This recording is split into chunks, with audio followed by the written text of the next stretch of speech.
l'américanisation de Ayra Starr, elle est tellement dingue.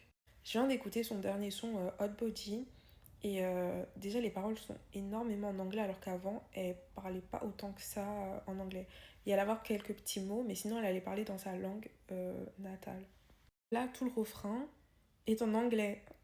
Donc là j'ai clairement compris qu'avec rien que le son qui est énormément en anglais, qu'il vise un autre public. Deuxièmement, je trouve que son dernier son, c'est énormément. En fait, c'est ce que Tyla a fait. C'est exactement ce que Tyla a fait. Et on n'a pas besoin d'une deuxième Tyla. Ce que Aira, elle faisait, enfin, c'était ce qu'il fallait faire, continuer dans cette lancée. Là, le son Hot Body, j'ai l'impression d'entendre Tyla, une Tyla.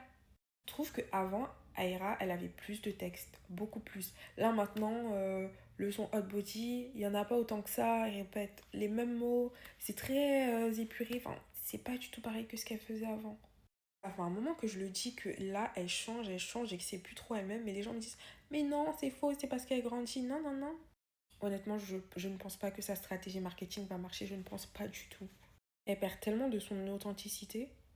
Je me rappelle avant, honnêtement, j'écoutais les EP, les albums, j'adorais. Là, son dernier album, j'ai pas aimé autant que ça. Et les derniers sons qu'elle a sortis là, ça me dit rien du tout.